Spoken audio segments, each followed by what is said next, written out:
Dicen que las noches aquí no se quedan quietas. Uno apaga la luz, cierra los postigos, pone la tranca en la puerta, pero allá afuera algo sigue caminando, como si el día nunca terminara del todo.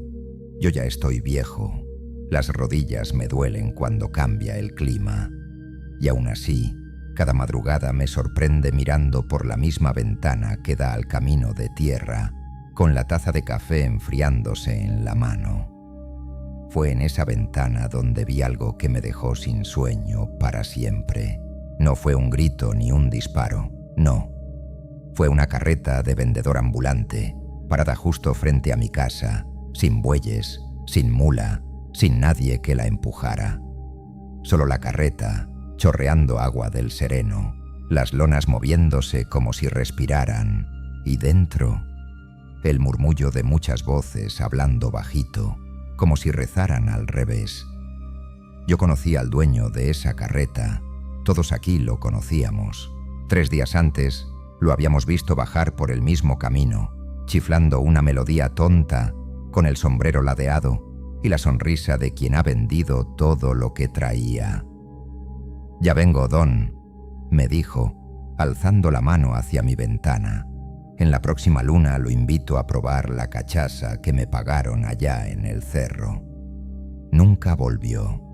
Nadie lo vio entrar al pueblo, nadie lo vio salir. Y sin embargo, esa noche la carreta vino sola. Nadie me creyó cuando dije lo que escuché. No eran rezos, eran ofertas, voces gastadas, como de garganta reseca, susurrando precios de cosas que nadie debería comprar. Recuerdos que no son tuyos, nombres de gente que todavía no nace, y un silencio tan pesado que ni los perros se atrevieron a ladrar. Desde esa noche, cada vez que el viento cambia de lado, juro por la tierra que piso que vuelvo a oír las ruedas arrastrándose frente a mi ventana. Algunos dicen que estoy senil, que tanta soledad me ha comido la cabeza. Otros prefieren no mirarme a los ojos porque saben que yo no invento. Aquí todo el mundo oyó historias parecidas de vendedores que salieron con la mochila llena y volvieron distintos, o que no volvieron nunca. Y eso que lo que yo vi no es lo peor que se ha contado.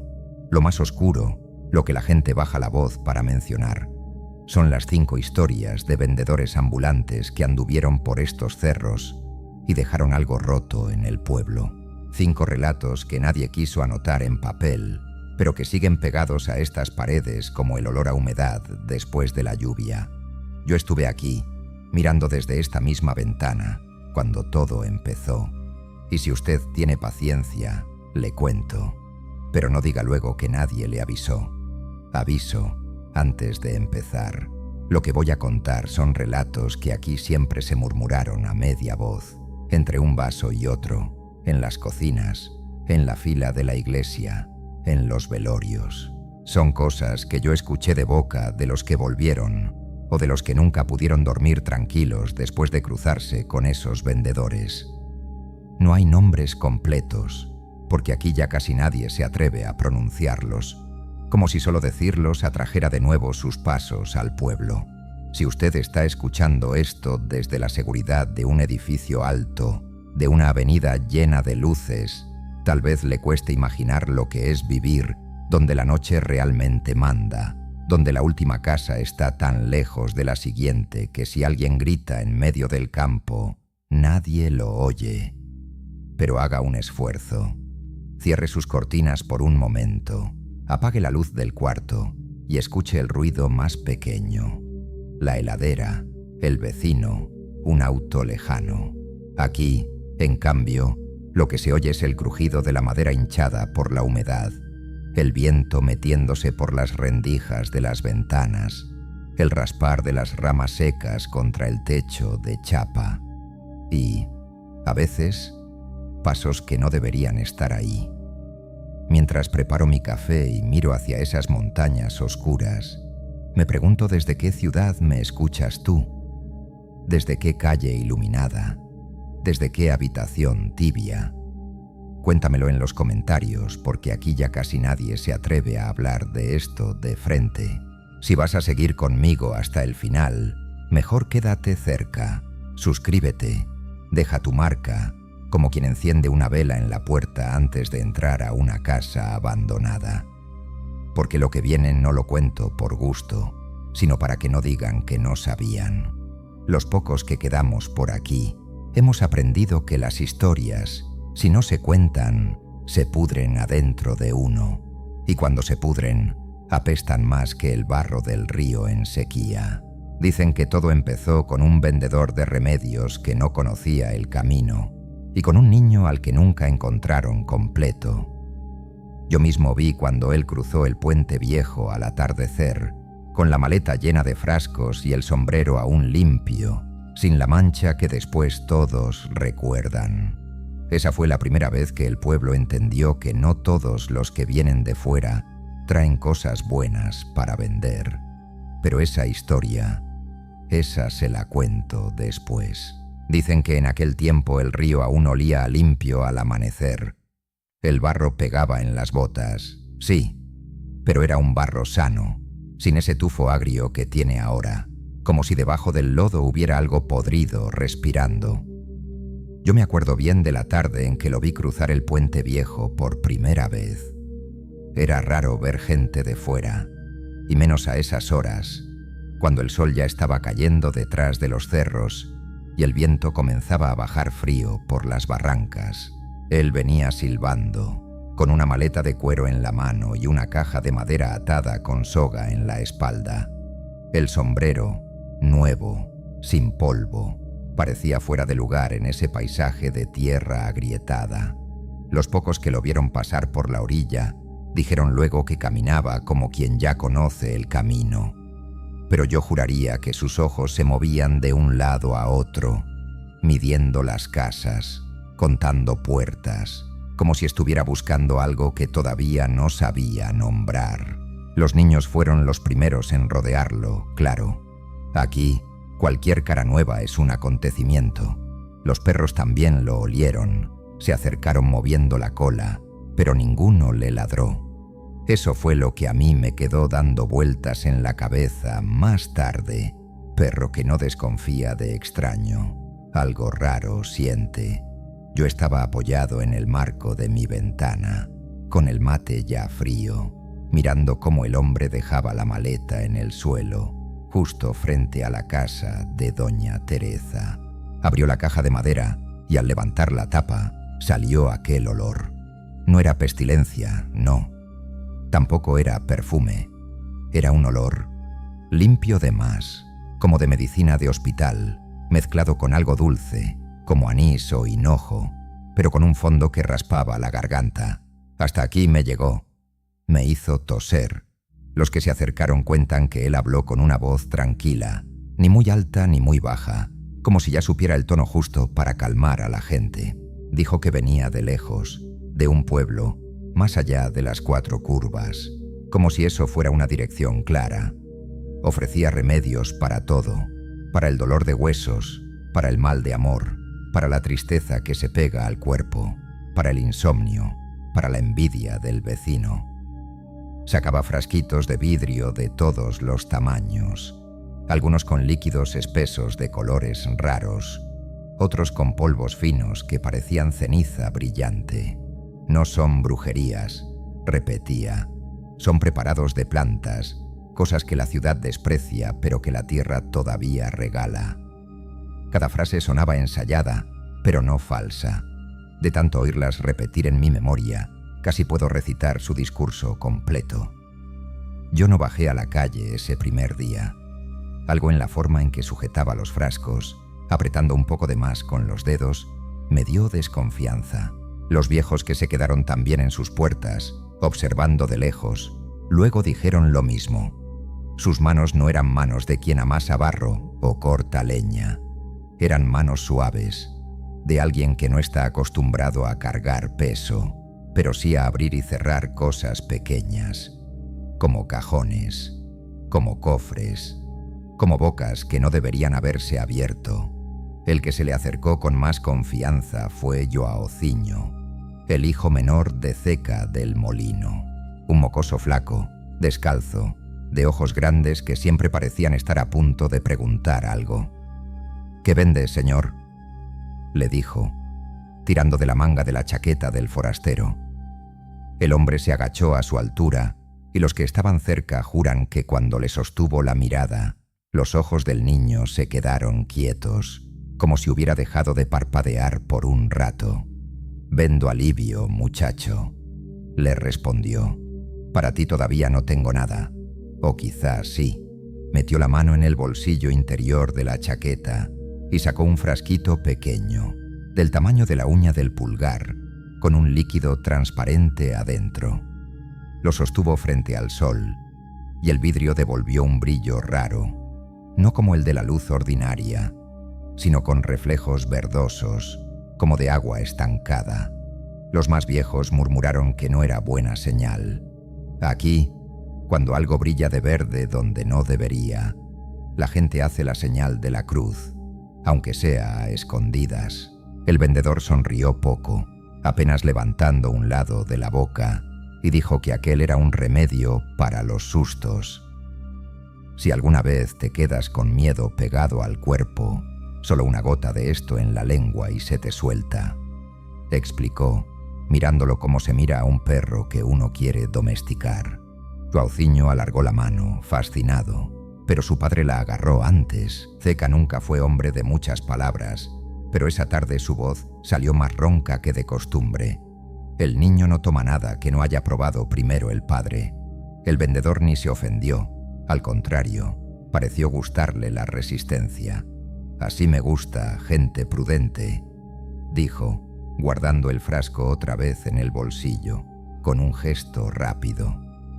Esa noche, en las cocinas, todos hablaron de él, que si realmente era un curandero moderno, de esos que andan por las ferias grandes, que si los remedios parecían caros o baratos, que si los frascos tenían etiquetas con letras chiquitas que nadie supo leer bien.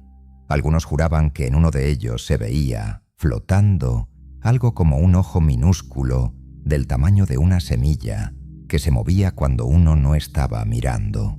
Otros decían que eso era puro cuento, que las ganas de chismear del pueblo siempre agrandan las cosas. Yo solo sé que, a la hora en que normalmente se escuchan las ranas en el arroyo y los grillos en los pastizales, hubo un rato largo de silencio, como si hasta los bichos estuvieran afinando el oído para oír mejor lo que el hombre de la maleta iba a ofrecer al día siguiente. Al amanecer, antes incluso de que el sol trepara completo por encima del cerro, yo ya estaba despierto. El viento traía olor a tierra mojada, aunque la lluvia no había caído en el pueblo. Solo se veía una franja oscura pegada a las montañas, como un manto pesado que se hubiera quedado a mitad de camino. El camino de tierra, frente a mi ventana, estaba marcado por huellas que no eran de nadie conocido. Pasos cortos, irregulares, mezclados con marcas de algo redondo, como si hubiera arrastrado la caja de madera en vez de cargarla. Seguí esas marcas con la vista y vi que se dirigían hacia el lado del río, hacia las casas más humildes, donde la gente está dispuesta a creer en cualquier posible alivio, así venga en botella turbia y con sabor amargo. Los pocos que quedaron aquí cuentan que ese fue el error del pueblo, dejar que él empezara por los que menos tenían, porque el hambre no discute con la prudencia y el dolor antiguo de huesos torcidos no se pone a leer letras finas en etiquetas raras. La primera en comprarle fue doña Marta, la del niño enfermizo que siempre andaba con fiebre. Solo un sorbito y verá cómo le baja el calor. Dicen que dijo el vendedor, señalando un frasco de líquido amarillo, espeso como aceite. Ella dudó, pero cuando el niño tosió, esa tos seca que le sacudía todo el cuerpo, apretó los labios y sacó lo poco que tenía guardado en un pañuelo, unas monedas verdes por la humedad y un anillo sin brillo, herencia de su madre. Él aceptó el pago, sin regatear. Eso también extrañó a algunos. Vendedor que no discute precio, o está muy seguro de su producto, o no le importa el dinero. Yo mismo vi cuando la mujer salió con el frasco apretado contra el pecho, como si llevara algo vivo que pudiera escaparse. Y vi cuando, al pasar frente a la casa de ceca del molino, Joaociño se le pegó al faldón de la falda, pidiendo ver el remedio. Sus manos pequeñas intentaban alcanzar el vidrio. Los ojos brillaban de curiosidad y de algo más, algo oscuro, una especie de hambre que no era de pan. Nunca había visto esa mirada en él antes. Parecía que el brillo de aquel líquido amarillo lo hubiera llamado por su nombre desde lejos. Esa misma tarde, el vendedor montó una mesita improvisada en la plaza de tierra, cerca del árbol donde los viejos se juntan a jugar cartas.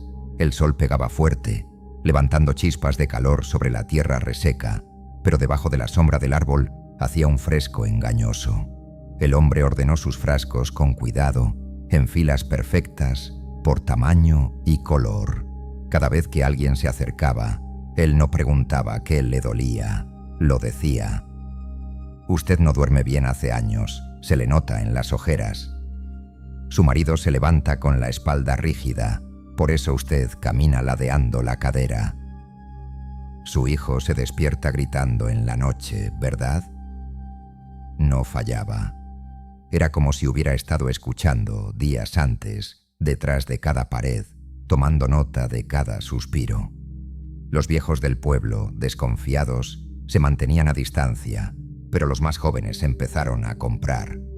Un frasquito para el miedo a salir de noche, otro para olvidar un amor que se casó con otro, un polvo fino que prometía dar valor para hablar frente a la gente, para quien siente que la voz se le traba en la garganta, decía él. Y cada vez que alguien pagaba, el viento cambiaba de dirección por un momento, trayendo el olor de esos preparados hasta mi ventana. Era un olor que no dejaba en paz, que parecía quedarse pegado en las cortinas, en el pelo, en la lengua. Esa noche, cuando intenté dormir, sentí el sabor de esos remedios en mi boca, a pesar de no haber probado ni una gota. Dicen que el pueblo empezó a cambiar desde el tercer día, aunque casi nadie lo admitió al principio. La gente dormía más, sí, pero el sueño era pesado, sin sueños. Las conversaciones se hicieron más cortas, como si a todos les hubiera dado pereza hablar. Los que habían comprado remedios para olvidar cosas tristes dejaron de recordar también otras, que no querían perder. Fechas, promesas, hasta el nombre de algún muerto querido. Debe ser coincidencia, murmuraban. Aún así, cada tarde, a la misma hora, la fila frente a la mesa del vendedor se hacía más larga. Y fue entonces cuando el niño empezó a desaparecer. No de golpe, no de un día para otro. Primero fueron las uñas, dicen. No las del cuerpo, no. Las huellas. Las pisadas de Joaociño, que antes se marcaban claritas en el barro blando detrás de la casa del molino, empezaron a verse más livianas, como si no pesara casi nada. Su sombra, cuentan las mujeres que lavaban ropa en el río, se acortó un poco, como si el sol ya no supiera bien por dónde medirlo. Y una tarde, yo mismo lo vi pasar corriendo frente a mi ventana, y me pareció que, al girar la esquina, el último trozo de su camisa azul doblaba más despacio que él, como si se hubiera quedado un segundo atrás. Los pocos que quedaron cuentan que, a partir de ahí, el tiempo empezó a torcerse en este pueblo. Pero eso fue solo el principio. Dicen que fue en la semana de luna menguante cuando el aire se puso raro, pesado como antes de tormenta, pero sin nubes en el cielo. Yo ya estaba acostumbrado a ver cosas extrañas en este pueblo, pero lo que pasó con Joaociño no se parecía a nada. Al principio, uno piensa que son cosas de imaginación, de vista cansada, que el niño está creciendo, que por eso se ve distinto, más flaco, más callado. Pero aquí, donde todos nos conocemos desde siempre, cualquier pequeño cambio hace ruido. Yo mismo vi cuando él empezó a rondar más de la cuenta la mesa del vendedor. No compraba nada, claro, no tenía con qué, pero se quedaba ahí, como perro de cocina, respirando hondo cada vez que el hombre destapaba un frasco. Mientras los otros hablaban de dolores y penas, él solo miraba los líquidos subir y bajar en el vidrio, como si oyera una música que el resto no escuchábamos. Una tarde, el vendedor lo llamó con la mano, sin alzar mucho la voz. «Ven acá, muchacho, tú sigues con curiosidad en los ojos. Eso es bueno, pero también puede doler». Los pocos que estaban cerca cuentan que entonces el pueblo se quedó en silencio unos segundos. Ni las cartas golpeaban la mesa bajo el árbol. Solo se oía el zumbido de una mosca terca que no encontraba dónde posarse. El hombre sacó del fondo de la caja de madera un frasquito que nadie había visto antes. Era opaco, de vidrio lechoso, sin etiqueta. No se veía el contenido. «Esto no se vende», dijo, casi para sí mismo. «Esto se presta». Cuauhciño tragó en seco. «¿Para qué sirve?», preguntó, con la voz más baja que de costumbre. El vendedor lo miró de una manera que a mí me dio escalofríos incluso desde la ventana. Era una mirada paciente, como de maestro que por fin encuentra el alumno adecuado. «Sirve para no tener miedo de nada», respondió. «Ni de la oscuridad, ni del río, ni de la soledad, ni siquiera de la muerte». Hubo un murmullo entre la gente. Aquí, esa última palabra no se dice así porque sí. Se rodea, se esquiva. Él la soltó como si nada. Algunos se persignaron disimulando, otros se hicieron los desentendidos. El hombre sonrió un poco. «Pero tiene un precio, no de dinero, de otra cosa». Cuauhciño, que nunca tuvo mucho de nada, no preguntó qué cosa era. Esa es la tragedia de los pobres. Cuando les prometen un alivio, no se fijan bien en las letras pequeñas. «Yo quiero», dijo. «Yo no quiero tener miedo nunca más». Ceca, que venía llegando con el costal de harina al hombro, oyó solo esa última frase. Lo vi, con mis propios ojos, apurar el paso, ese trote raro de quien está cansado pero teme llegar tarde a algo malo. «¿Qué andas diciendo, muchacho?», le gruñó, agarrándolo del brazo. «Miedo hay que tener, sí, señor. Es lo que hace que uno no se tire al pozo por gusto». El vendedor levantó las manos, como quien no quiere líos. «Tranquilo, compadre». Solo le mostraba el frasco. No le di nada todavía. Todavía. Esa palabra quedó flotando en el aire, pegajosa. Ceca apretó al niño contra él, como si quisiera esconderlo en su propio cuerpo, y se lo llevó a empujones, sin despedirse. Desde la ventana, vi cómo Cuauhciño, sin voltear la cabeza, dejaba los ojos clavados en el frasquito opaco hasta el último segundo. Fue la mirada de alguien que ya hizo un trato sin firmar papel ninguno. Esa noche, el viento cambió de dirección 3 veces. Primero vino del río, con olor a agua estancada.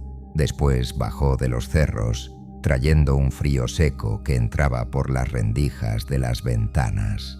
Más tarde, casi de madrugada, sopló desde el descampado, con olor a pasto pisoteado, como si mucha gente hubiera pasado por ahí sin que nadie la viera. Yo no dormí.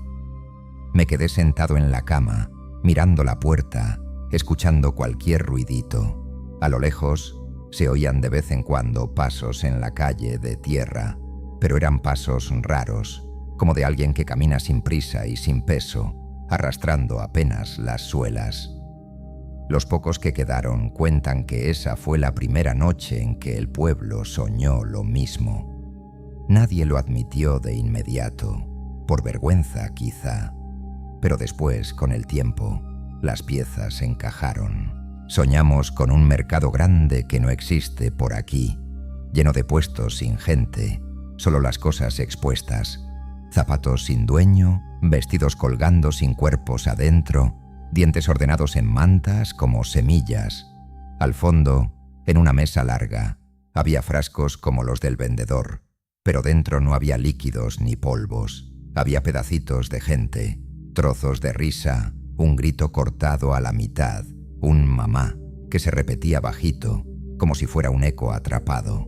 y por los pasillos de ese mercado caminaba un niño descalzo, con la camisa azul. No se le veía la cara en el sueño, solo los talones cada vez más pálidos. Al día siguiente, muy temprano, Joaozinho apareció en la plaza, solo, con los ojos hinchados de no dormir. Yo lo vi desde mi ventana, sentado en el borde del bebedero de los animales, metiendo las manos en el agua turbia como si buscara algo. Buscaba su propio reflejo, quizás, pero dicen que esa mañana el agua no mostró su cara, mostró la de otro, parecida, pero algo torcida. El vendedor llegó poco después, tranquilo, como si saliera de la nada. Llevaba la maleta y la caja, como siempre, pero sus pasos no dejaban marca en el polvo. Eso lo noté después, cuando el sol subió y la calle quedó marcada como una libreta de anotaciones. Huellas de gente aquí y allá, de perros, de gallinas, y un hueco limpio donde deberían estar los pies de él. Se sentó bajo el árbol, puso la caja sobre la mesa y solo entonces pareció darse cuenta de la presencia del niño. «Ah, ya estás aquí», dijo, sin sorpresa. «Pensé que ibas a tardar más». Joaozinho se levantó, con ese modo suyo de moverse que ya no era el de antes. Antes corría como corren los críos, desparejo, desordenado. Ahora se movía más suave, como si caminara dentro de agua. «Mi padre no me deja hablar con usted», murmuró. «Dice que sus remedios no son cosa buena». El vendedor inclinó la cabeza, comprensivo. «Tu padre tiene miedo. Y no está mal. El miedo le ha mantenido vivo hasta ahora. Pero tú no quieres ser como él, ¿verdad?». El niño dudó. Se apretó las manos.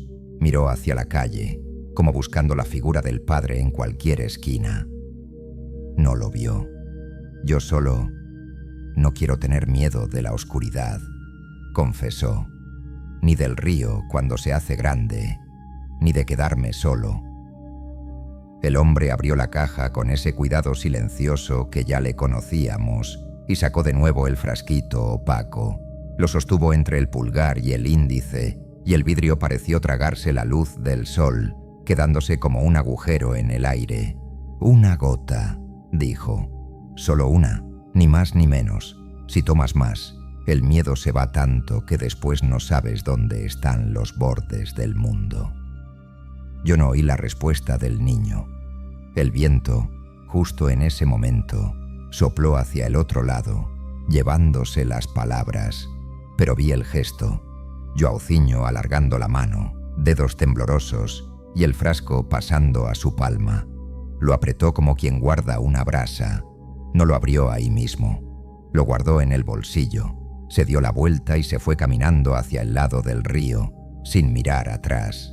El vendedor lo siguió con la mirada, y en ese instante, cuando alzó los ojos hacia donde yo estaba, juraría que supo que yo lo observaba. No hizo ningún gesto. Solo sostuvo mi mirada un segundo de más. Y en ese segundo sentí un peso en el pecho, como cuando uno inhaló humo sin querer. Bajé la persiana un poco, por puro instinto. El río estaba bajo esos días, angosto y lento, lleno de pozas donde los niños se metían a buscar renacuajos. Dicen que Joaozinho llegó a una de esas pozas escondidas entre piedras, donde el agua parece más oscura aunque no sea profunda. Se sentó en cuclillas, sacó el frasquito del bolsillo y lo destapó. Nadie vio eso con sus ojos, claro, pero los que fueron luego encontraron la tapa hundida en el barro, como un pequeño lunar blanco en la orilla. Lo que sí se sabe es lo que contaron los que vivían cerca, que por un momento el aire se quedó quieto, sin insectos, sin pájaros, sin ruido. Después, un olor raro subió desde el agua, el mismo olor limpio y dulce con raspa que yo había sentido aquella primera tarde. Esa noche, cuando el sol se fue detrás de los cerros, Joaozinho no volvió pronto a casa. Ceca del Molino empezó a inquietarse, pero no era hombre de hacer escándalo. Preguntó primero a los vecinos, después fue al río, llamando por el camino. Joao, Joao. La voz le salía cada vez más ronca, cortada. Algunos hombres se le unieron con linternas viejas, de esas que tiran una luz amarillenta que apenas abre un agujero en la oscuridad. Yo me quedé en la ventana, viendo las lucecitas moverse allá lejos, como luciérnagas torpes, subiendo y bajando por la ribera. Lo encontraron, sí, pero no como esperaban. Estaba sentado en una piedra, con los pies colgando sobre el agua, como si se hubiera quedado dormido. La camisa azul estaba seca, el pantalón también. No había señales de caída ni de golpe. Tenía los ojos abiertos, mirando el cielo, y la boca un poco entreabierta, como si estuviera por decir algo. Cuando Zeca le tocó el hombro, el cuerpo se ladeó, liviano de más. «Está helado», murmuró uno de los hombres, helado y seco, como si lo hubieran dejado al sereno toda la noche. Pero no era eso lo que los hizo cruzar miradas inquietas. Fue otra cosa. El reflejo en el agua no era el del niño. Los que estaban allí lo juran por sus muertos. El cuerpo de Joaucinho estaba en la piedra, quieto, pero en el agua se veía otra cosa. Una sombra de niño más pequeño, desdibujado, que movía la cabeza despacio, como buscando salida. Cuando las linternas se acercaban demasiado, el reflejo se hacía borroso, como cuando uno agita la superficie del río. Y en el borde de la poza, medio hundido en lodo, hallaron el frasco opaco, vacío, con el vidrio cuarteado por dentro, como si algo hubiera querido salir arañando. Llevaron al niño al pueblo en silencio. No hubo gritos ni llantos en el camino, solo el ruido de las botas en la tierra y el roce de la tela cuando alguien tropezaba. Yo vi la pequeña procesión desde mi ventana. La forma en que los hombres evitaban mirar el rostro del crío, tapado con una manta fina. Detrás, a unos pasos, venía el vendedor, sin maleta, sin caja, las manos en los bolsillos. Nadie le dijo que se fuera, nadie lo acusó. El miedo ocupa mucha boca, no deja espacio a las palabras. El velorio fue rápido. Aquí la muerte no se adorna. Se la sienta en la sala, se le reza lo que se sabe, se le ofrece café amargo y pan duro a quien viene a acompañar. Las mujeres murmuraban que el niño se veía raro en el cajón, más chico, como encogido. Una dijo que le pareció que las orejas estaban un poco más atrás, como de animal asustado. Otra que las manos estaban demasiado livianas, sin esas manchitas de tierra que los críos traen siempre debajo de las uñas. Nadie se atrevió a acercarle un espejo, por miedo a lo que pudiera no reflejarse. Yo me quedé en la puerta, sin entrar. Desde allí vi cuando el vendedor se acercó a Zeca, que estaba sentado frente al ataúd, con la mirada fija en un punto que nadie más veía. El hombre se inclinó un poco y, en voz baja, le dijo algo que todavía hoy me cuesta repetir. Lamento su pérdida, pero piense que al menos se fue sin miedo. Zeca levantó la cabeza despacio, como si le pesara el cuello. Sus ojos, rojos de tanto contener lágrimas, se clavaron en el rostro del forastero. «Mi hijo no se fue», respondió, con una calma que dio más espanto que si hubiera gritado. «Mi hijo está en algún lugar, buscando la parte que le falta». Los pocos que quedaron aquí dicen que, desde esa noche, al lado del molino, junto al río, se oye a veces una risa de niño, cortada a la mitad, como si empezara y no supiera terminar, y que en ciertas madrugadas, cuando la neblina se pega al agua, se ve una sombra pequeña caminando sobre la superficie, sin hacer olas, como si fuera solo una mitad de peso. El vendedor, por su parte, no se fue del pueblo. Al contrario, al día siguiente volvió a poner su mesa bajo el árbol, como si nada hubiera pasado. Fue entonces cuando los viejos empezaron a hablar de tratos, de cosas que se dan y cosas que se llevan. Yo, desde mi ventana, veía a la gente pasar frente a la mesa, dudando, con el dolor en una mano y la desconfianza en la otra. Algunos se alejaban, otros, los que tenían una pena más honda, se quedaban, y el hombre de la maleta sonreía apenas, como quien sabe que mientras haya sufrimiento, nunca le faltarán clientes. Dicen que la historia de Joaociño fue la primera, solo la primera de 5, porque después de él vendrían otros vendedores, con otras mercancías, y el pueblo ya no sabría distinguir qué era alivio y qué era veneno. Pero eso fue cuando llegó la mujer de los vestidos colgando sin cuerpo. Dicen que, después de la muerte de Joaociño, el pueblo se quedó un tiempo caminando en puntas de pie, como si el suelo se hubiera vuelto más frágil. Nadie quería hablar del niño directamente. Se decía lo que pasó allá en el río, lo del molino, lo de Ceca, pero no se nombraba al muchacho, como si al decir su nombre se llamara también a eso que se había quedado flotando en el agua, esa sombra que algunos juraban haber visto. El vendedor de remedios siguió unos días más, pero su clientela mermó.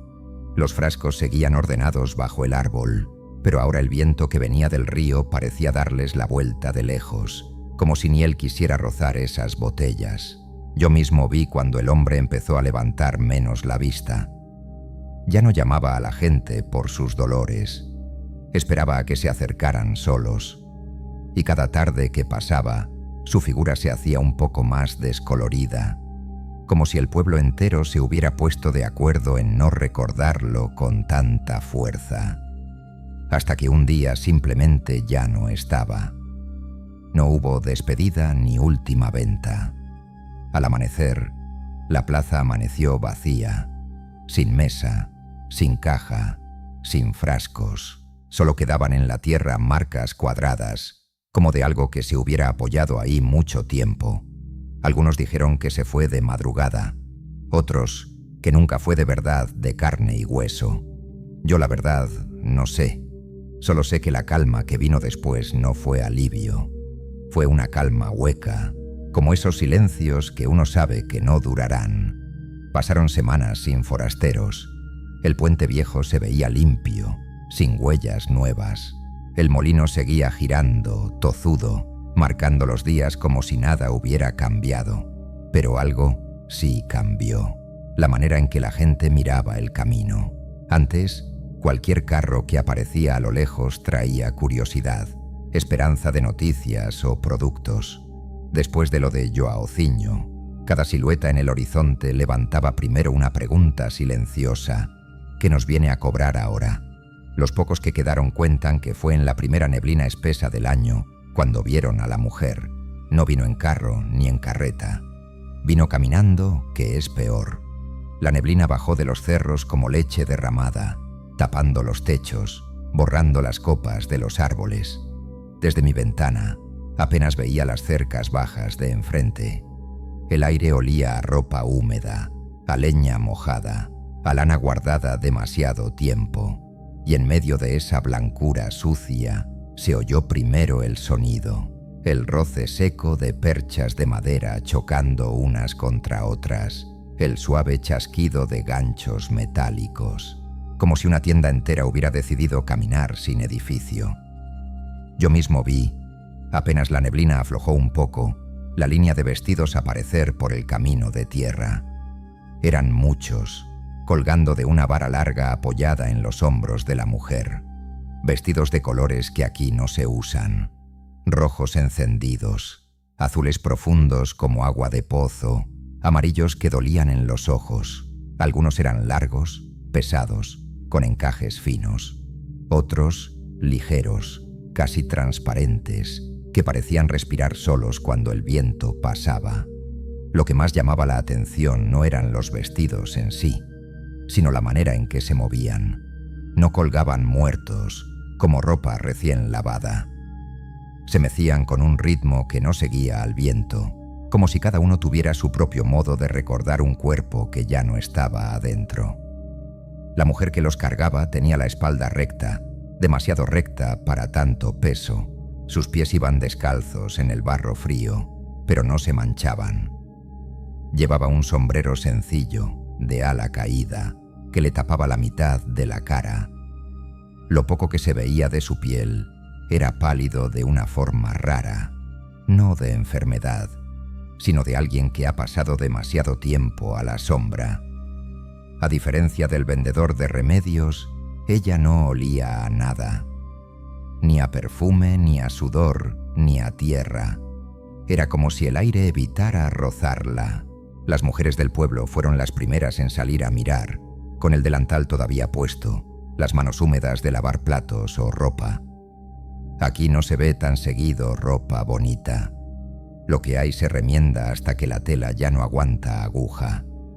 Los vestidos de la forastera parecían de otro mundo.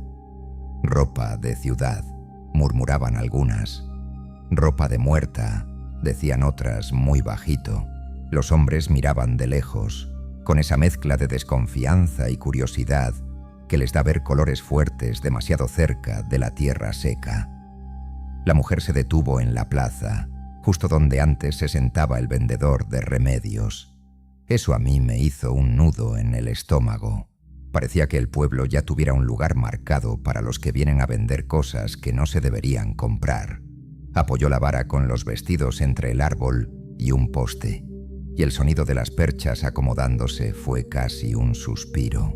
No abrió boca al principio, solo pasó la mano por las telas, una por una, como si las acariciara.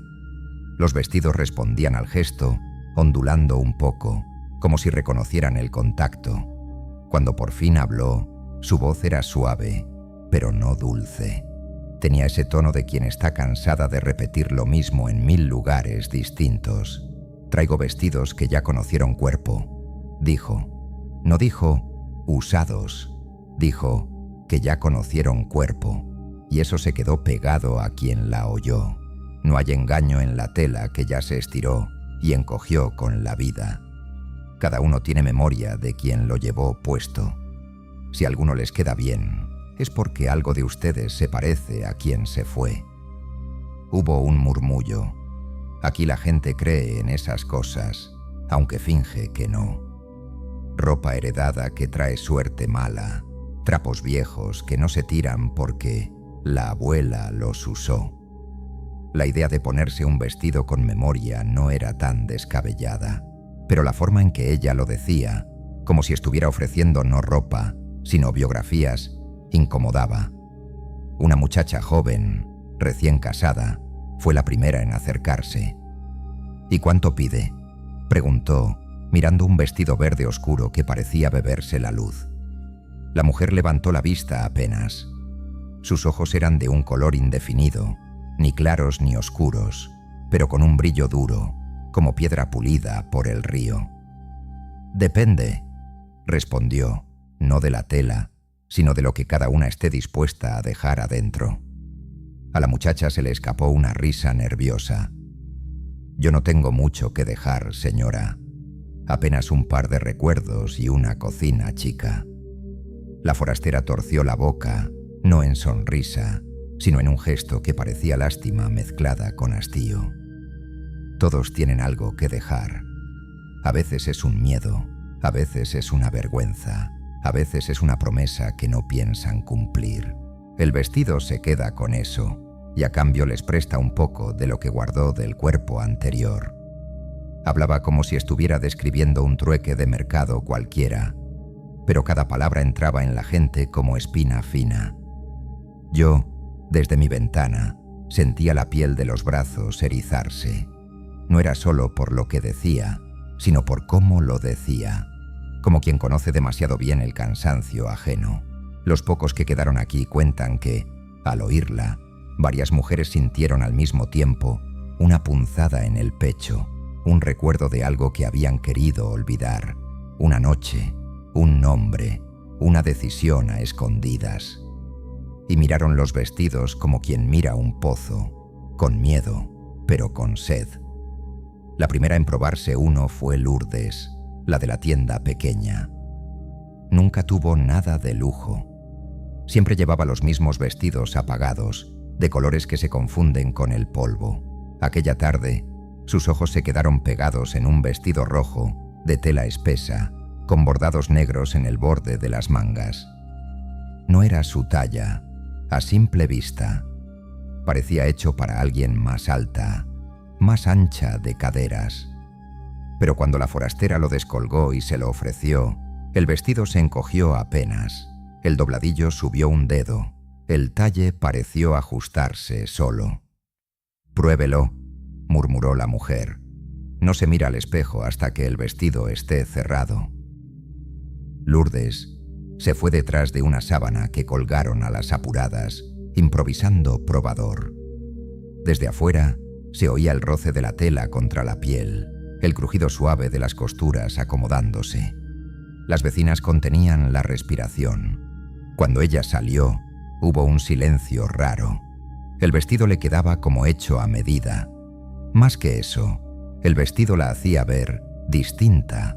Sus hombros parecían menos caídos, su cuello más largo. La forma en que se paraba no era la de siempre. Tenía algo de altivez que nadie le conocía. «Te ves bonita, Lourdes», murmuró alguien. Pero había algo más, difícil de nombrar. El modo en que sus ojos miraron la plaza. No eran los ojos de la mujer que vende harina y azúcar todos los días, resignada al mismo paisaje. Había en ellos una sombra de desprecio, una especie de cansancio antiguo, como de quien ha visto demasiado, y no se impresiona con estas casuchas de adobe. La forastera asintió, satisfecha. Le quedó bien porque trae una pena parecida a la de la dueña anterior. Dijo, en voz baja, pero todos alcanzaron a oír. La tela reconoce el peso que le ponen encima.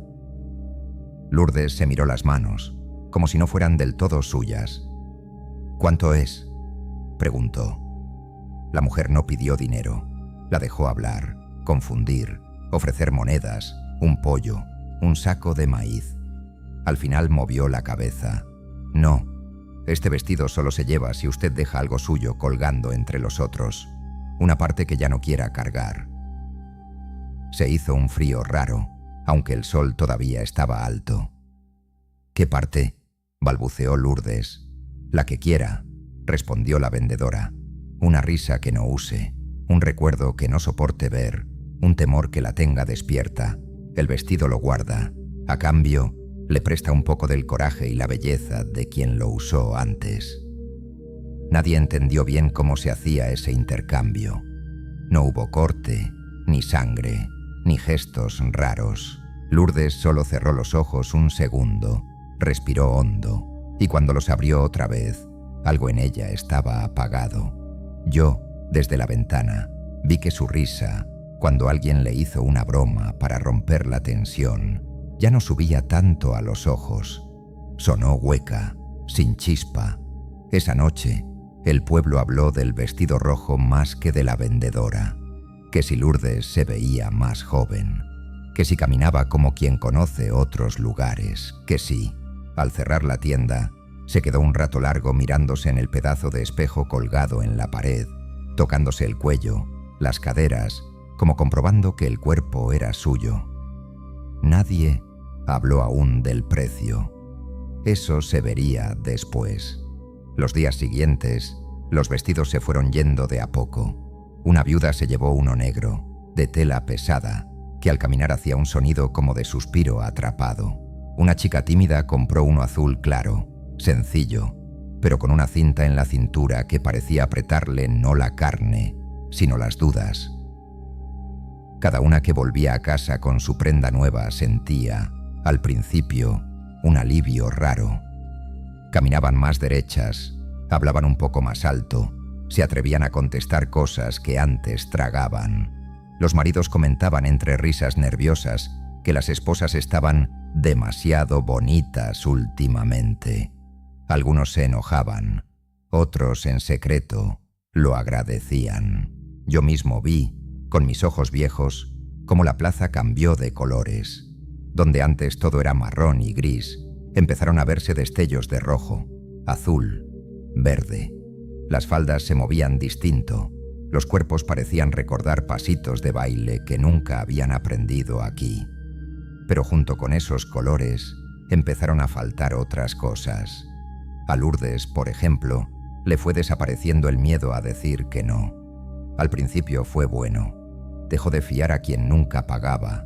Empezó a cerrar la tienda a la hora justa. Después, el no se le pegó tanto a la boca que lo usaba con todos. No al saludo de los vecinos. No a la mano que pedía un poco de sal. No a la vieja costumbre de compartir café en la vereda.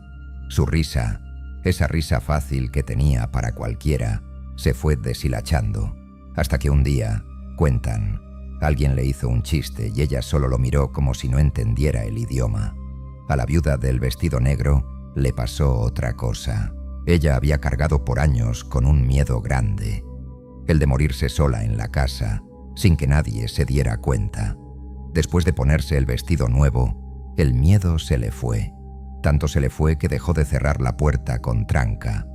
Dejó de revisar si el brasero estaba bien apagado. Dejó de hacerse la señal de la cruz antes de dormir. Lo que tenga que ser, será, decía, encogiéndose de hombros. Parecía liberada, sí, pero también desapegada de más, como si la vida se le hubiera vuelto una cosa ajena que podía perderse sin doler. Los pocos que quedaron cuentan que la primera en notar algo realmente raro fue una niña. No habría tenido más de 10 años. Estaba jugando en la plaza cuando vio, detrás de la fila de vestidos que aún quedaban, algo que no debería estar ahí. Sombras, no las sombras normales que siguen la forma de las cosas. Eran manchas oscuras, pegadas a los ruedos que se movían con retraso. Cuando el viento sacudía los vestidos, esas sombras tardaban un segundo más en moverse, como si no quisieran soltarse de la tela. La niña se lo dijo a la madre, tirándole de la falda, pero la mujer estaba ocupada probándose un cuello de encaje que la hacía verse más seria. «No digas bobadas», la regañó. «Las sombras son sombras y ya». Sin embargo, esa misma noche, varias de las que habían comprado vestidos soñaron con habitaciones que no conocían. Cuartos amplios, con espejos grandes, pisos brillantes. Caminaban por esos cuartos sintiendo los pies descalzos sobre la piedra fría, oyendo sus pasos sonar con eco. Y en esos espejos no se veían ellas, sino otras mujeres, con los mismos vestidos, pero con otra cara. Algunas lloraban, otras miraban fijo, sin parpadear. Una, dicen, pegaba la mano contra el cristal, como si quisiera salir. Mientras tanto, la vendedora seguía ahí, bajo el árbol, cada día, con menos vestidos colgando. No insistía. No llamaba a gritos a las posibles clientas. Esperaba, tranquila, sabiendo que la vergüenza y la vanidad son más fuertes que cualquier pregón. Yo la miraba desde mi ventana y sentía algo en ella que no encontraba palabras para describir. No era maldad simple. Era como ver a alguien haciendo un trabajo triste que no había elegido, pero que conocía demasiado bien. Una tarde, casi al final, cuando ya solo quedaban 3 vestidos en la vara, la mujer levantó de pronto la cabeza y miró hacia mi casa. Sus ojos se encontraron con los míos, como había hecho el vendedor de remedios antes. Pero su mirada no pesaba igual. No me aplastaba el pecho, me atravesaba, como si estuviera contando cuántos recuerdos me quedaban, qué tanto arrepentimiento cargaba, qué cosas hubiera querido colgar en esa vara para descansar de ellas. Sentí, se lo juro, que por un momento casi bajo a la plaza. No por un vestido, claro, a estas alturas de mi vida, ¿para qué? Sino por la promesa silenciosa de dejar atrás ciertas noches que todavía me persiguen. Pero algo en el brillo de sus ojos me detuvo. No misericordia, no advertencia. Algo más parecido a un «ya no te toca». Fue ese mismo día cuando Lourdes, la de la tienda, se desmayó.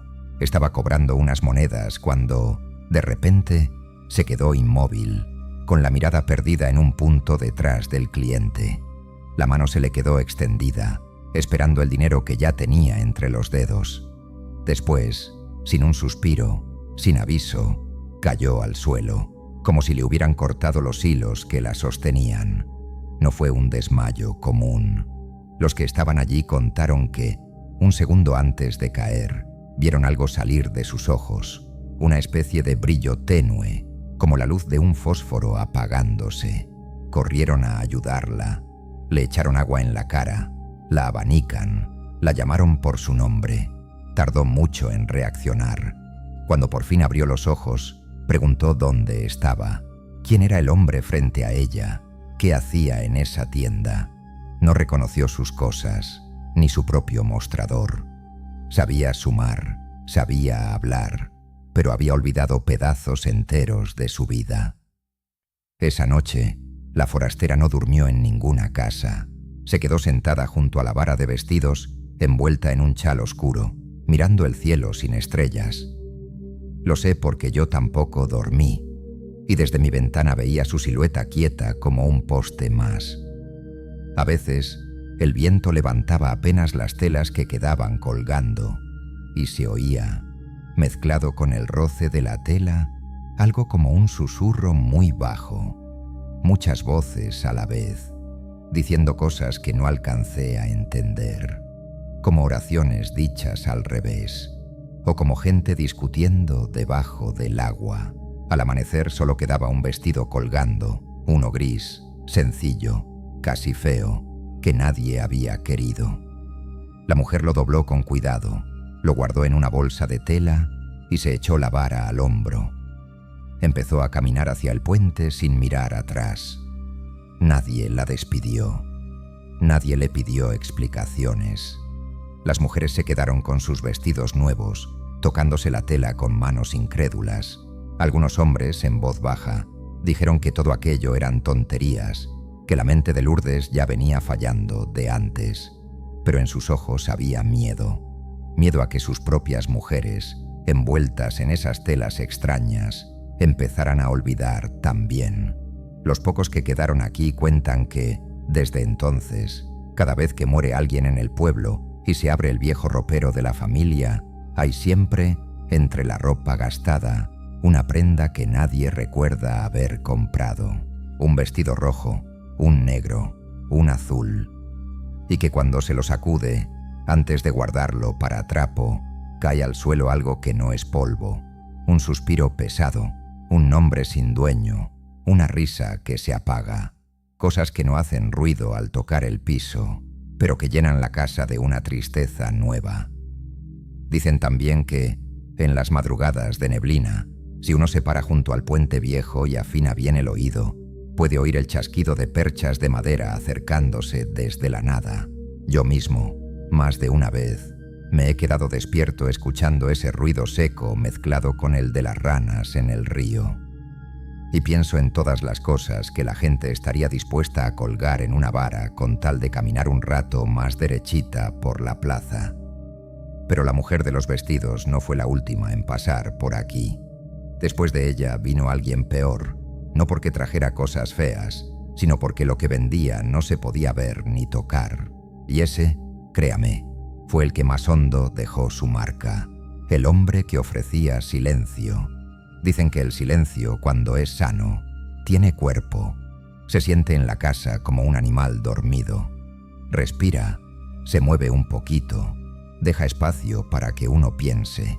Pero hubo un tiempo aquí en el pueblo en que el silencio se volvió otra cosa, una piedra en la boca, un peso en los oídos. Vino con un hombre que no cargaba cajas, ni varas, ni maletas. Caminaba ligero, con las manos vacías, como quien no tiene nada que ofrecer. Y sin embargo, lo que traía fue lo que más caro nos salió. Yo mismo vi cuando cruzó el puente viejo. Era una tarde sin gracia, de esas en que el calor aplasta hasta las ganas de pelear. El sol no se decidía a irse, se quedaba pegado al techo de las casas como una brasita terca. El viento no se movía, ni una hoja. El río bajaba lento, casi espeso. El hombre apareció del lado de los cerros, sin hacer ruido. No era ni joven ni viejo, de esos que uno no sabe qué edad ponerles. La ropa sencilla, limpia, sin remiendos. No llevaba sombrero. El pelo recogido hacia atrás dejaba la cara descubierta. Lo primero que se notaba eran los ojos, no por el color, sino por la forma en que miraban. No se quedaban pegados en una cosa, iban pasando de detalle en detalle, como si estuviera midiendo cuánto ruido hacía cada vida en este pueblo. A diferencia de los otros vendedores, él no se detuvo en la plaza, no buscó el árbol, ni el lugar donde se habían sentado los anteriores. Fue caminando despacio por la calle principal, mirando puertas, ventanas entreabiertas, gallinas escarbando la tierra. De vez en cuando, sonreía solo, como quien reconoce algo que ya vio en otro lado. Nadie salió a recibirlo. A esas alturas, cualquier forastero ponía los pelos de punta, pero el problema con él fue precisamente ese, que no parecía vendedor. No ofrecía nada, no anunciaba precios, no traía mercancía a la vista, y la gente, desconfiada de todo, se tranquilizó un poco ante esa nada. La primera que le habló fue doña Teresa, la misma en cuya puerta se había instalado aquel vendedor de remedios, tiempo atrás. Estaba sentada en el umbral, desgranando maíz en un balde de plástico viejo, cuando el hombre pasó frente a su casa. «¿Busca a alguien, señor?», le preguntó, más por costumbre que por interés. Él se detuvo, la miró a los ojos un largo segundo, como si estuviera hurgando detrás de las arrugas. «Busco ruido», respondió sin sonrisa. «Aquí huele a cosas que nadie se atreve a decir». Teresa se quedó con la mano en el aire, las mazorcas a medio camino. «Aquí cada cual se guarda lo suyo», contestó, algo molesta. «Los de fuera no tienen por qué venir a hurgar». El hombre asintió, como si esa respuesta le confirmara lo que ya sabía. «Justamente», murmuró, «a veces lo que no se dice se pudre adentro y apesta más que cualquier palabra mal dicha». Y siguió caminando. La vieja lo siguió con la vista, murmurando alguna maldición, pero sus palabras se le atoraron un poco en la garganta, como si ya le hubieran puesto un tapón.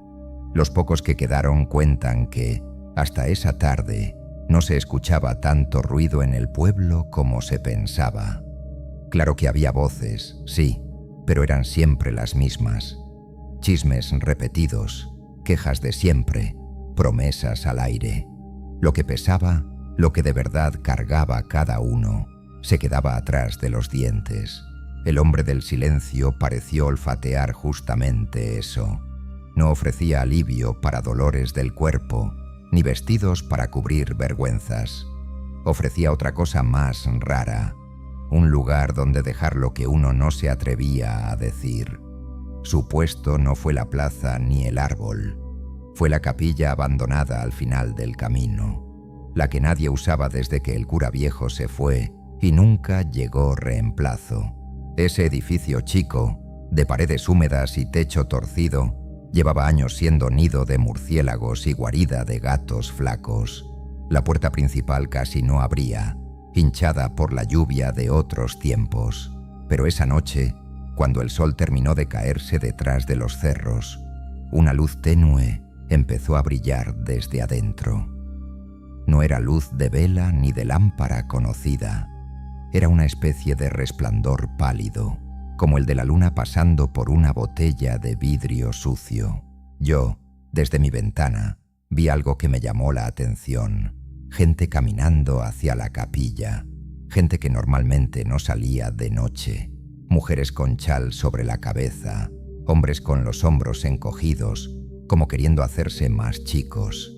No iban en grupo, iban de a uno, como si cada cual hubiera tomado la decisión por su cuenta, y todos, al pasar frente a mi casa, llevaban la boca apretada, los labios blancos de tan tensos, los ojos clavados en el camino, evitando cruzar miradas. La curiosidad me ganó, no voy a negarlo. Agarré mi abrigo viejo, me calcé las botas y salí, pero me mantuve a distancia, pegado a las sombras. Me acerqué lo suficiente como para ver la puerta entreabierta de la capilla y el resplandor que salía de adentro. El hombre estaba sentado en lo que antes había sido el lugar del altar, en una banquita simple. No había santos a la vista, ni velas, ni crucifijo. Solo la pared desnuda, manchada de humedad, y él ahí, con las manos apoyadas en las rodillas. En el centro del piso, un cuenco de barro hondo, vacío. Ese cuenco, por alguna razón, daba más inquietud que cualquier imagen. La primera en entrar fue doña Marta, la del niño enfermizo que había comprado remedios al otro. Ahora llevaba la cara demacrada de quien ha llorado más de la cuenta, pero con los ojos secos, como si ya no le quedaran lágrimas. El hombre la invitó a sentarse en un banquito frente a él. No habló enseguida. La dejó respirar un rato, que escuchara su propio jadeo. Después, apoyando los codos en las rodillas, se inclinó un poco y dijo, sin rodeos: «Aquí la gente carga cosas que nunca dijo. Lo que ofrezco es simple. Se siente, lo suelta todo en palabras y se va más liviana. Lo que diga aquí no saldrá de esta capilla con mi boca. Se quedará en el cuenco». Marta frunció el ceño, desconfiada. «¿Y qué gana usted con eso?», preguntó. Él se encogió de hombros. «Gano silencio. El de ustedes sobra, pero está mal repartido. Se tragan lo que debería salir y gritan lo que debería quedarse adentro. Yo ordeno. A cambio, ustedes duermen. La promesa de dormir. Eso, en un lugar donde la gente se volteaba toda la noche dándole vuelta a culpas y temores, era como ofrecer agua en medio de sequía. No voy a repetir aquí lo que doña Marta dijo ahí adentro. No porque sea falta de respeto, sino porque yo no lo escuché completo. Lo poco que me llegó fue como oír una olla hervir de lejos. Palabras mezcladas, nombres, fechas, la mención de una puerta que se cerró una noche y de alguien que nunca salió. Lo que sí vi fue otra cosa. A medida que ella hablaba, el cuenco de barro en el suelo parecía llenarse de algo que no era agua ni sombra, sino una especie de espesor en el aire, una negrura temblorosa, como humo que no se levanta. El hombre, atento, asentía de vez en cuando, pero no opinaba. Dejó que la mujer tirara dentro de ese cuenco todo lo que traía atorado. Rencores, culpas, deseos feos que nunca se habían atrevido a nombrar, ni siquiera en el pensamiento. Cuando Marta terminó, quedó un rato en silencio, respirando con dificultad. Después se llevó la mano al pecho, sorprendida. «Está más liviano», murmuró. «Aquí adentro, digo». Se levantó con esfuerzo, se persignó por costumbre, aunque no había cruz a la vista, y se fue caminando más derecha que cuando entró. Al pasar junto a mí, no me vio, pero en su cara había algo raro. No paz, exactamente, sino una especie de vacío tranquilo. Y así, uno por uno, fueron entrando otros. Ceca del Molino, con los ojos enrojecidos, los puños cerrados. Lourdes, la de la tienda, todavía con el vestido rojo, pero ya sin recordar bien de quién era la culpa de qué. La viuda del vestido negro, un par de muchachos que cargaban broncas antiguas, hasta el maestro de escuela, que siempre había presumido de no creer en supersticiones de campo. Cada uno se sentaba, hablaba, vaciaba lo suyo en ese cuenco que, desde donde yo lo veía, parecía volverse más oscuro a cada confesión. Al principio, el efecto pareció bueno. La gente durmió. Dicen que las primeras noches, después de ir a la capilla, el sueño caía pesado como piedra, sin sobresaltos, sin voces, sin sombras en las esquinas del cuarto. La cabeza, por fin, descansaba. Las mañanas se volvieron más silenciosas. Sí, pero de un modo que algunos agradecían. Menos discusiones en la fila del pozo, menos peleas por 1 metro de tierra. Era como si el pueblo hubiera dejado de tener ganas de pelear. «Estamos más tranquilos», decían, «más en paz». Yo no fui, no porque no tuviera cosas que decir. Las tengo de sobra, créame, sino porque algo en la forma en que la gente salía de la capilla me inquietaba. Caminaban derecho, sí, pero sus ojos parecían mirar un poquito más lejos, como si el camino cotidiano se les hubiera quedado chico. Y había otra cosa. Dejaron de hablar de ciertos temas por completo. No es que evitaran a propósito los asuntos delicados, es que, simplemente, ya no les salían las palabras, como si al vaciarse allá adentro se hubieran arrancado también la lengua que podía nombrar esos dolores. Los pocos que quedaron cuentan que el verdadero problema empezó cuando la gente descubrió que no bastaba con ir una sola vez. Las culpas regresan. Los miedos vuelven con otros disfraces. Las cosas que uno no dijo se multiplican. Al principio, iban a la capilla una vez por semana. Luego, algunos empezaron a ir cada 2 días. Al final, había quienes pasaban por ahí todas las tardes, apenas terminaban el trabajo. Entraban con la cara apretada, salían un poco más ligeros, para volver al poco rato con nuevos nudos en la garganta. El cuenco, mientras tanto, se llenaba. Yo lo veía cada vez que me animaba a acercarme un poco.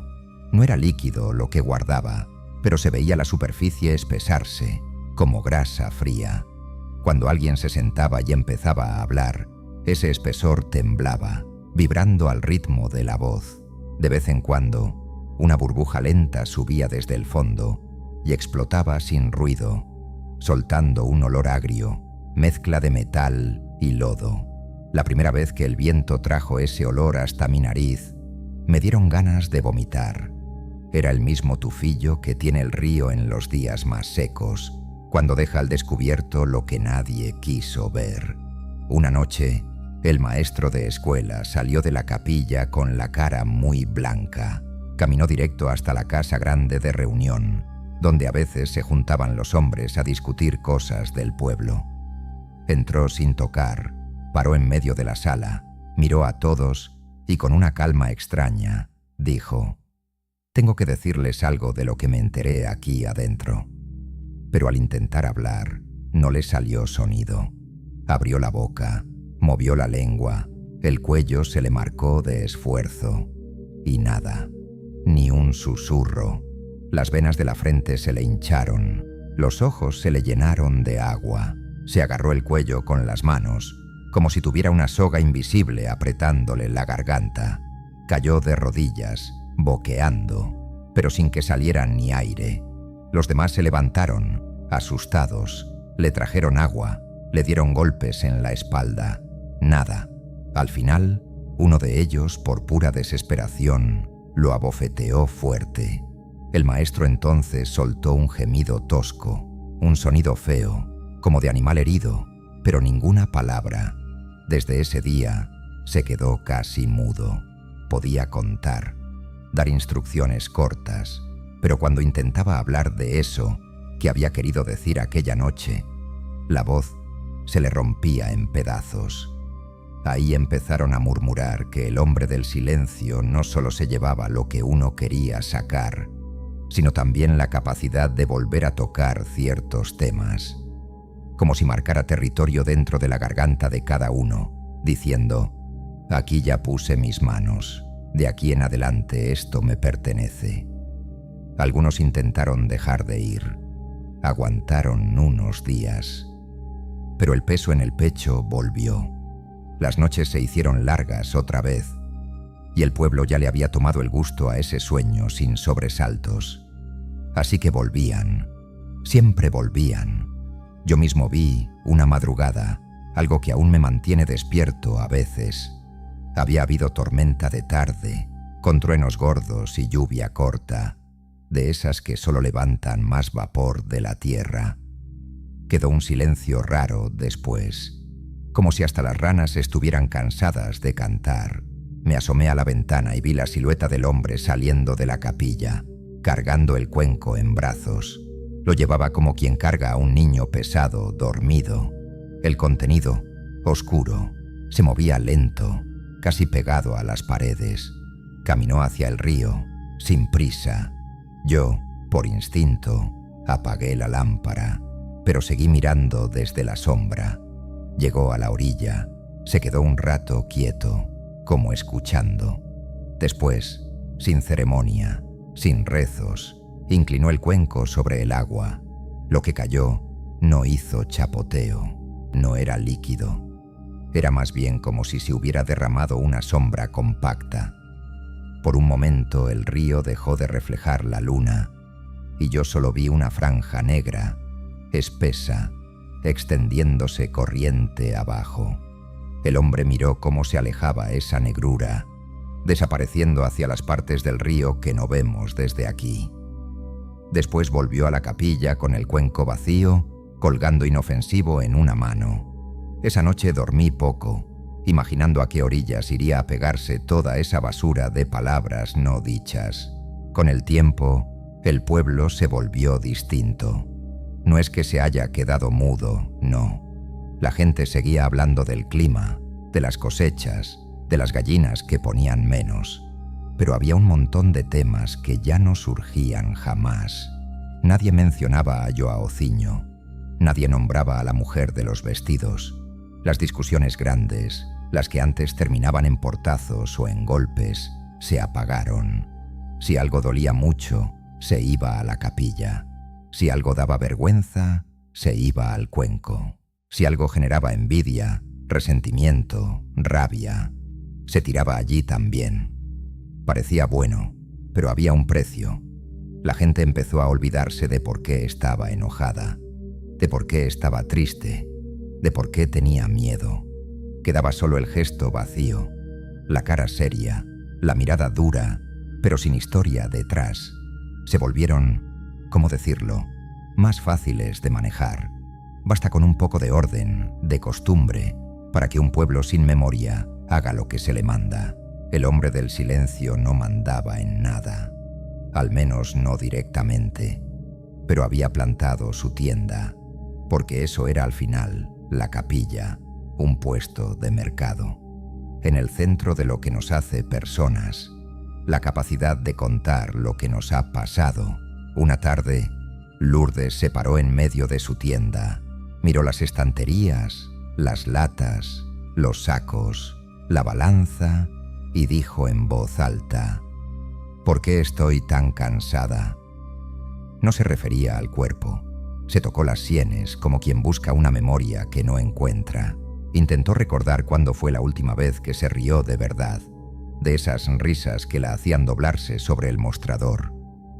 No le vino ninguna imagen, solo un hueco.